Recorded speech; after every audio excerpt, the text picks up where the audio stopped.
Hello again.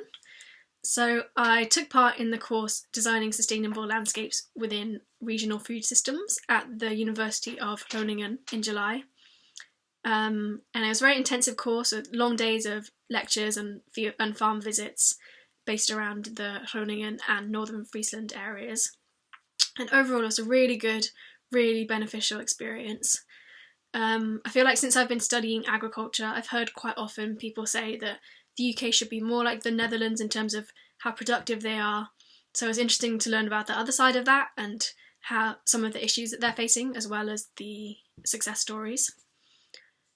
So we had so many interesting talks and lectures and farm visits, but for me, a real highlight was learning about the work of the ecologist Raymond Claassen, who has done a lot of work into existing EU agri-environment schemes and found that for many bird species in the area, these don't actually bring tangible benefits and these populations are still declining, which led him to set up this nature-inclusive farming pilot with local arable farmers, and it's based around things like more extended cropping rotations, more varied crops, min-till, reduced soil cultivations, things like that.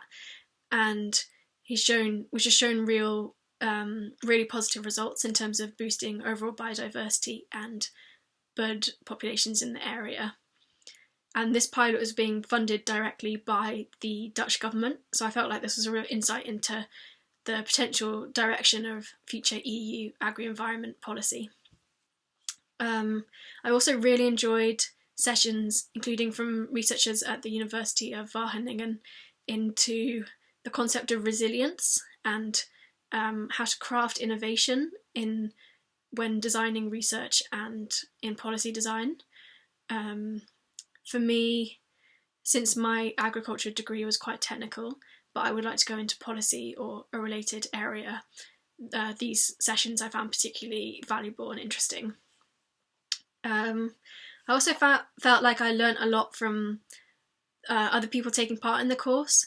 So there are about 10 of us, each person from a different country. So there are people from Argentina, Italy, Poland, Belgium, Germany, Switzerland. I felt like I learnt a lot from speaking to them about agriculture in those countries, and they were all from different organisations and some people from academia. So I learnt about the types of opportunities and careers that are out there. So I start my master's next week, and as a result of my experience on the course, I've decided to base my dissertation on the experiences of farmers in Northern Europe in relation to bird species, different farmland birds and bird species, and what this could potentially tell us and how this is relevant in designing future policy or conservation efforts. So this has been a really taking part in the course has been a really formative experience for me, and it has directly influenced my career plans and my plans for my studies. And it's not something I would have been able to do without the Snapshot Studies scheme. So I would just like to say thank you and express my gratitude for your support.